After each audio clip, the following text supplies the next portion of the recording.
Hello everyone. हमारे YouTube channel current affairs connect पर आप सबका स्वागत है। आज की क्लास में हम डेली करंट अफेयर्स की सीरीज में 15 मई का करंट अफेयर डिस्कस करेंगे। तो चलिए शुरू करते हैं आज की क्लास। पहला टॉपिक है भारत सेमीकंडक्टर मिशन के अंतर्गत छठी सेमीकंडक्टर इकाई। ठीक है, तो इंडिया सेमीकंडक्टर मिशन है, उसके अंतर्गत छठी सेमीकंडक्टर इकाई है। उसकी स्थापना को कैबिनेट ने मंजूरी दे दी है। ठीक है, तो ये कहाँ स्थापित की जाएगी? तो ये उत्तर प्रदेश में यमुना एक्सप्रेसवे औद्योगिक विकास प्राधिकरण YEIDA में जेवर हवाई अड्डे के पास स्थापित की जाएगी। ठीक है, तो उत्तर प्रदेश में जेवर में ये स्थापित की जाएगी, भारत सेमीकंडक्टर मिशन के अंतर्गत छठी सेमीकंडक्टर इकाई। ठीक है, तो कैबिनेट ने इसको अभी मंजूरी दी है और ये HCL और फॉक्सकॉन का संयुक्त उद्यम होगा, जॉइंट वेंचर होगा HCL और फॉक्सकॉन का। इन दोनों कंपनियों के द्वारा इसको स्थापित किया जाएगा। Mobile phone, laptop, automobile, PC और डिस्प्ले वाले अन्य उपकरणों के लिए डिस्प्ले ड्राइवर चिप्स का इसमें निर्माण किया जाएगा। ठीक है, इस प्लांट को 20,000 वेफर्स प्रति माह के हिसाब से डिजाइन किया गया है। ठीक है, 20,000 वेफर्स प्रति माह का उत्पादन इसमें होगा। ठीक है, और इसकी उत्पादन क्षमता 36 मिलियन यूनिट प्रति माह है। तो ये उत्तर प्रदेश में छठी सेमीकंडक्टर यूनिट स्थापित की गई है। ठीक है, HCL और फॉक्सकॉन के द्वारा इसकी स्थापना की जाएगी। ठीक है, HCL और फॉक्सकॉन का एक जॉइंट वेंचर ये होगा। ठीक है, इसमें टोटल 3700 करोड़ रुपए का निवेश आएगा इससे। और जो पहली जो सेमीकंडक्टर फैब निर्माण इकाई थी इंडिया की, तो वो गुजरात के धोलेरा में स्थापित की गई थी। नेक्स्ट है उत्तरी क्षेत्र फार्म मशीनरी प्रशिक्षण एवं परीक्षण संस्थान को कृषि ट्रैक्टरों के लिए CMVR परीक्षण की मंजूरी दी गई है। तो उत्तरी क्षेत्र फार्म मशीनरी प्रशिक्षण एवं परीक्षण संस्थान जो हिसार हरियाणा में स्थापित है। कहाँ पर है? हिसार हरियाणा में है। उसको कृषि ट्रैक्टरों के लिए केंद्रीय मोटर वाहन नियम CMVR परीक्षण अनुमोदन और कृषि ट्रैक्टरों और फसलों की कटाई और थ्रेसिंग से संबंधित कंबाइन हार्वेस्टरों के केंद्रीय मोटर वाहन नियम परीक्षण के लिए राष्ट्रीय परीक्षण और अंशांकन प्रयोगशाला प्रत्यायन बोर्ड की मान्यता प्रदान की गई है। ठीक है, उत्तरी क्षेत्र फार्म मशीनरी प्रशिक्षण एवं परीक्षण संस्थान को जो हिसार हरियाणा में स्थित है, उसको कृषि ट्रैक्टरों और फसलों की कटाई और थ्रेसिंग से संबंधित जो कंबाइन हार्वेस्टर हैं, ठीक है, तो उनको सर्टिफाई करने के लिए केंद्रीय मोटर वाहन नियम के अंतर्गत उनको सर्टिफाई करने के लिए राष्ट्रीय परीक्षण और अंशांकन प्रयोगशाला प्रत्यायन बोर्ड द्वारा मान्यता प्रदान की गई है। ठीक है, अगला है भारत 6G 2025। तो भारत 6G 2025 क्या है? तो ये 6G पर भारत 6G तीसरा अंतर्राष्ट्रीय सम्मेलन और प्रदर्शनी है। ठीक है, और ये 14 मई को नई दिल्ली में आयोजित की गई। तो कहाँ पर हुआ था भारत 6G 2025? 14 मई को नई दिल्ली में। और इसका उद्घाटन संचार एवं ग्रामीण विकास राज्य मंत्री डॉक्टर चंद्रशेखर पेमासानी द्वारा किया गया। ठीक है, तो भारत 6G 2025 का उद्घाटन किनके द्वारा किया गया? संचार एवं ग्रामीण विकास राज्य मंत्री डॉक्टर चंद्रशेखर पेमासानी द्वारा। प्रधानमंत्री नरेंद्र मोदी द्वारा 23 मार्च 2023 को भारत 6G विजन लॉन्च किया गया था। और जो 6G विजन है उसका लक्ष्य भारत 6G गठबंधन, 111 से अधिक वित्त पोषित अनुसंधान परियोजनाओं, जापान, सिंगापुर और फिनलैंड के साथ वैश्विक साझेदारी और टेराहर्ट्ज संचार और AI नेटिव नेटवर्क में सफलताओं के माध्यम से 2030 तक भारत को वैश्विक 6G नेता के रूप में स्थापित करना है। ये इस 6G विजन का लक्ष्य है। नेक्स्ट है Aryabhatta research institute of observational science ARIES और उपग्रह अनुसंधान एवं विकास प्रतिष्ठान IRDE के बीच ground based space situational awareness SSA में भारत की क्षमताओं को मजबूत करने के लिए समझौता ज्ञापन पर हस्ताक्षर। तो किन किन के बीच हुआ है? तो ARIES Aryabhatta research institute of observational science ARIES और उपकरण अनुसंधान एवं विकास प्रतिष्ठान IRDE के बीच। ठीक है, ये समझौता ज्ञापन पर हस्ताक्षर हुआ है। विज्ञान और प्रौद्योगिकी विभाग के स्वायत्त संस्थान एरीज, जो Aryabhatta research institute of observational science ARIES है, वो Department of Science and Technology का एक स्वायत्त संस्थान है। ठीक है, और ये नैनीताल में स्थित है, उत्तराखंड के नैनीताल में स्थित है। तो ये खगोल विज्ञान, खगोल भौतिकी और वायुमंडलीय विज्ञान के क्षेत्र में एक प्रमुख अनुसंधान संस्थान है तथा इसमें 3.6 मीटर देवस्थल ऑप्टिकल टेलीस्कोप और एसटी राडार प्रणाली सहित अत्याधुनिक राष्ट्रीय अवलोकन सुविधाएं उपलब्ध है। तो इसकी जो ये सुविधाएं हैं इनका उपयोग करने के लिए उपकरण अनुसंधान एवं विकास प्रतिष्ठान ने एरीज के साथ समझौता ज्ञापन पर हस्ताक्षर किया है। और डीआरडीओ की प्रयोगशाला IRDE देहरादून, ये देहरादून में स्थित है IRDE, ठीक है। एक अग्रणी संस्थान है जो जमीनी, नौसैनिक, हवाई और अंतरिक्ष प्लेटफार्मों पर सशस्त्र बलों के लिए इलेक्ट्रो ऑप्टिकल निगरानी प्रणालियों के डिजाइन और विकास में संलग्न है। तो इन दोनों संस्थानों के बीच में एक समझौता ज्ञापन पर हस्ताक्षर हुए। अगला है international centre for genetic engineering and biotechnology ICGEB के गवर्नर्स की 31वीं बोर्ड बैठक। तो ये कहाँ आयोजित हुई है? 14 से 15 मई को नई दिल्ली में इसका आयोजन किया गया है। 14 से 15 मई को नई दिल्ली में, ठीक है, नई दिल्ली में ये आयोजित हुई है। बैठक के दौरान केंद्रीय मंत्री डॉक्टर जितेंद्र सिंह ने भारत की अपनी पहली तरह की सार्वजनिक वित्त पोषित DST ICGEB बायो फाउंड्री को समर्पित किया, ठीक है। तो भारत सरकार के department of Science and technology और ICGEB द्वारा समर्थित अपनी तरह की पहली बायो फाउंड्री है, उसको इसके दौरान लॉन्च किया है जितेंद्र सिंह ने। जो बायो फाउंड्री है वो स्टार्टअप और शोधकर्ताओं के सहयोग से जैव आधारित नवाचारों को बढ़ाने के लिए एक मंच के रूप में काम करेगी, ठीक है। अब देख लेते हैं international centre for genetic engineering and biotechnology क्या है, ठीक है। तो 1983 में स्थापित international centre for genetic engineering and biotechnology ICGEB एक प्रमुख अंतर सरकारी संगठन है, इंटर गवर्नमेंटल ऑर्गेनाइजेशन है, ठीक है, अंतर सरकारी संगठन है जो जीवन विज्ञान में अनुसंधान को आगे बढ़ाने के लिए समर्पित है। और भारत ICGEB का एक संस्थापक सदस्य है, ठीक है, भारत इसका संस्थापक सदस्य है। ICGEB के 69 सदस्य हैं वर्तमान में, कितने हैं? 69 मेंबर अभी वर्तमान में इसके हैं। ये संगठन 3 मुख्य क्षेत्रों के माध्यम से संचालित होता है। पहला है नई दिल्ली भारत में, ठीक है, जो अनुसंधान और जैव प्रौद्योगिकी अनुप्रयोगों पर ध्यान केंद्रित करता है। दूसरा इसका हेडक्वार्टर है जो ट्राइस्टे इटली में स्थित है, ठीक है। तो ये मुख्यालय के रूप में कार्य करता है, हेडक्वार्टर है इसका, और इसके वैश्विक संचालन का समन्वय करता है, ठीक है। 69 कंट्रीज इसके मेंबर हैं, तो उनके बीच में आपसी समन्वय स्थापित करने का कार्य करता है। और तीसरा है केप टाउन, दक्षिण अफ्रीका में, ठीक है, जो अनुसंधान, विकास और अंतर्राष्ट्रीय सहयोग के लिए एक प्रमुख केंद्र के रूप में कार्य करता है। अब देख लेते हैं भारत की बायो इकोनॉमी के बारे में, ठीक है। भारत की बायो इकोनॉमी की क्या स्थिति है? तो 2014 में $10 बिलियन से बढ़कर के 2024 में $165.70 बिलियन हो गई है। $10 बिलियन से बढ़कर के 2024 में $165.70 बिलियन की भारत की जो बायो इकोनॉमी है वो हो गई है। और 2030 तक $300 बिलियन तक पहुंचाने का इसको लक्ष्य रखा गया है। 2030 तक $300 बिलियन तक पहुंचाने का लक्ष्य रखा गया है। नेक्स्ट है भारत जैव प्रौद्योगिकी में विश्व स्तर पर 12वें स्थान पर है।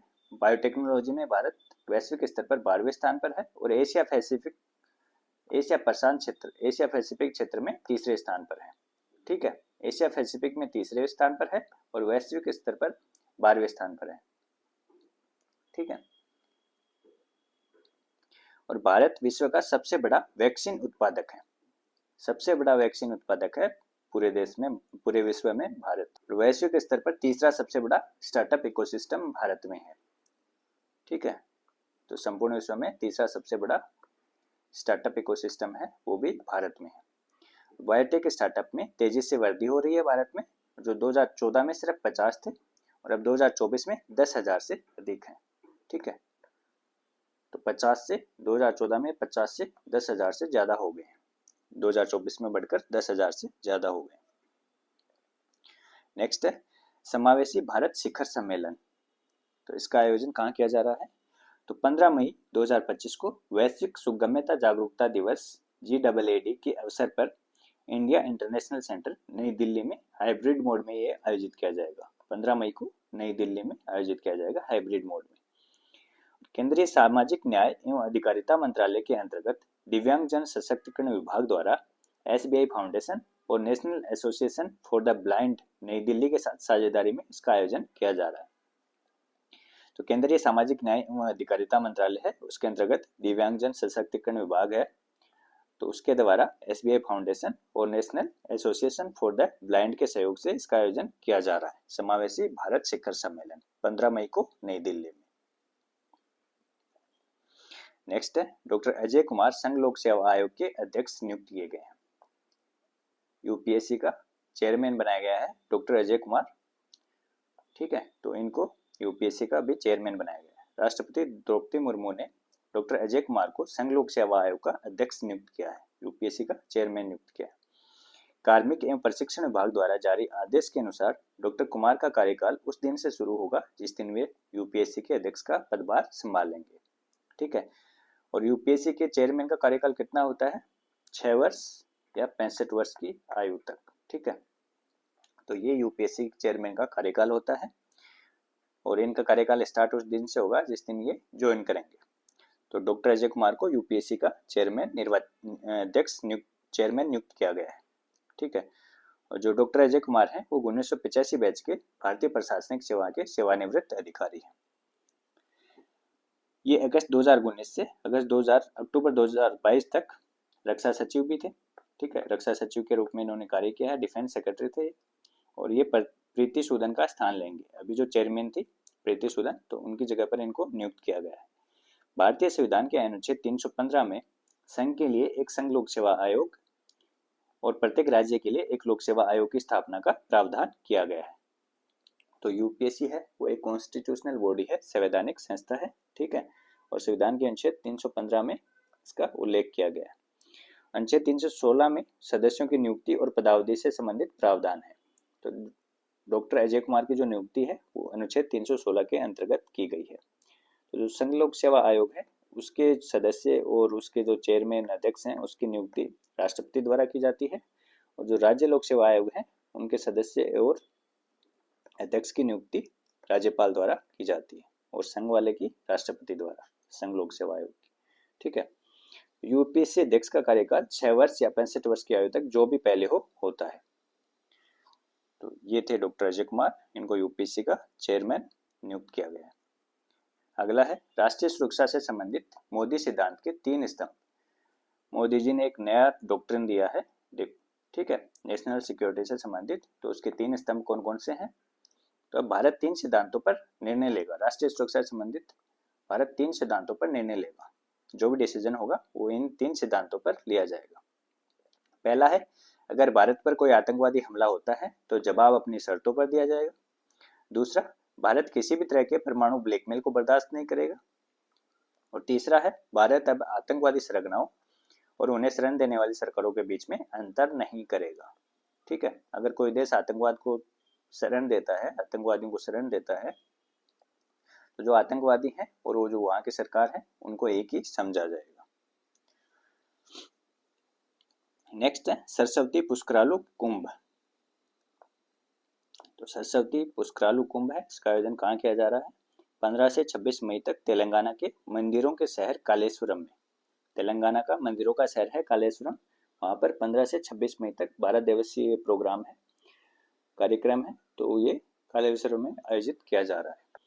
12 साल में एक बार होने वाला ये विशाल धार्मिक उत्सव भूमिगत सरस्वती नदी की पूजा के लिए समर्पित है, जो कालेश्वरम में त्रिवेणी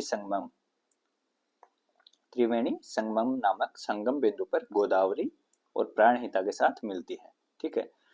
तो कालेश्वरम में गोदावरी, प्राणहिता और जो भूमिगत सरस्वती नदी है उनका संगम है, त्रिवेणी संगम है। तो वहां पर इसका आयोजन किया जा रहा है। ये 12 साल में एक बार होता है। अगला है अनीता आनंद। भारतीय मूल की अनीता आनंद को कनाडा का विदेश मंत्री नियुक्त किया गया है, ठीक है। अभी कनाडा का विदेश मंत्री नियुक्त किया गया है अनीता आनंद को। और भारतीय मूल के मनिंदर सिद्धू को अंतर्राष्ट्रीय व्यापार मंत्री, रूबी सहोता और रणदीप सराय को राज्य सचिव नियुक्त किया गया है। तो भारतीय मूल के टोटल 28 मेंबर हैं कनाडा की मंत्रिमंडल में, ठीक है। तो उसमें इन 4 को शामिल किया गया है। भारतीय मूल के लोग हैं, इनको 4 को शामिल किया गया है, भारतीय मूल के लोगों को। अनीता आनंद को विदेश मंत्री बनाया गया है। मनिंदर सिद्धू को अंतर्राष्ट्रीय व्यापार मंत्री बनाया गया है और रूबी सहोता और रणदीप सराय को राज्य सचिव नियुक्त किया गया है। कनाडा में अप्रैल में हुए चुनाव में लिबरल पार्टी ने जीत दर्ज की थी और लिबरल पार्टी के मार्क कार्नी को प्रधानमंत्री चुना गया है। ठीक है, तो कनाडा का प्रधानमंत्री कौन है? Mark Carney. और कौन सी पार्टी से संबंधित है मार्क कार्नी? तो ये लिबरल पार्टी के हैं मार्क कार्नी। नेक्स्ट है तसाराप चू संरक्षण रिजर्व है। तसाराप चू संरक्षण रिजर्व है, ये हिमाचल प्रदेश की स्पीति घाटी में एक संरक्षित क्षेत्र है। कहाँ स्थित है? हिमाचल प्रदेश की स्पीति घाटी में स्थित है तसाराप चू संरक्षण रिजर्व है। और अभी हिमाचल प्रदेश सरकार द्वारा वन्य जीव संरक्षण अधिनियम 1972 की धारा 36A(1) के तहत उसको अधिसूचित किया गया है। ये हिमाचल प्रदेश का 5वां संरक्षण रिजर्व है। ठीक है, 5वां हिमाचल प्रदेश का 5वां संरक्षण रिजर्व है और इसको अभी हिमाचल प्रदेश सरकार द्वारा वन्य जीव संरक्षण अधिनियम 1972 की धारा 36A(1) के तहत अधिसूचित किया गया है। ये भारत का सबसे बड़ा संरक्षण रिजर्व है। 1585 वर्ग किलोमीटर में फैला हुआ भारत का सबसे बड़ा संरक्षण रिजर्व कौन सा है? तसाराप चू। ठीक है, और कहाँ पर है? हिमाचल प्रदेश की स्पीति घाटी में स्थित है। भारत का सबसे बड़ा संरक्षण रिजर्व है, 1585 वर्ग किलोमीटर। ठीक है, तो उन्नम नदी और चरप नाला का संगम स्थान है, वो इसी तसाराप चू संरक्षण रिजर्व में स्थित है। उन्नम नदी और चरप नाला का संगम स्थान। ये उत्तर में लद्दाख संघराज्य क्षेत्र, पूर्व में मलंग नाला और लुंगर लुंगपा तक फैले किबर वन्यजीव अभयारण्य, दक्षिण में कब्जिमा नाला और पश्चिम में चंद्रताल वन्यजीव अभयारण्य से घिरा हुआ है। ठीक है, तो इनसे सीमा बनाता है। उत्तर में लद्दाख से, पूर्व में मलंग नाला और लुंगर लुंगपा तक फैले किबर वन्यजीव अभयारण्य से, दक्षिण में कब्जिमा नाला है और पश्चिम में चंद्रताल वन्यजीव अभयारण्य है। ये किबर और चंद्रताल अभयारण्यों को जोड़ता है तथा एक महत्वपूर्ण वन्यजीव गलियारे के रूप में कार्य करता है। ठीक है, तो ये किन किन को जोड़ता है? तसाराप चू ये किबर और चंद्रताल अभयारण्यों को जोड़ता है। ठीक है, ये हिमाचल प्रदेश की स्पीति घाटी में स्थित है। ये स्थान विशेष रूप से हिम तेंदुए के लिए जाना जाता है और हिम तेंदुए को पहाड़ों का भूत भी कहा जाता है। ठीक है, हिम तेंदुए के लिए जाना जाता है। ये है हिम तेंदुआ। और यहाँ पर जो अन्य प्रजातियां वो कौन कौन सी है? तिब्बती भेड़िया, बहराल, नीली भेड़ होती है, हिमालयन आइबेक्स, कियांग जंगली गद्दा है और तिब्बती अर्गाली। दुर्लभ पक्षी प्रजातियां जैसे रोज फिंच, तिब्बती रेवेन आदि यहाँ पर पाई जाती हैं। नेक्स्ट है एनपीके नैनो उर्वरक को संयुक्त राज्य पेटेंट और ट्रेडमार्क कार्यालय द्वारा पेटेंट दिया गया है। एनपीके नैनो उर्वरक को, तो नैनो उर्वरक है वो जोधपुर के डॉक्टर रमेश रलिया और डॉक्टर प्रीतम विश्वास का आविष्कार है। ठीक है, तो जोधपुर के साइंटिस्ट हैं रमेश रलिया। ठीक है, और इनके साथ ही डॉक्टर प्रीतम विश्वास द्वारा एनपीके नैनो उर्वरक का विकास किया गया था। भारत द्वारा नैनो यूरिया लॉन्च करने में डॉक्टर रमेश रलिया की महत्वपूर्ण भूमिका रही है। ठीक है, इन्होंने ही टेक्नोलॉजी दी थी इंडिया को।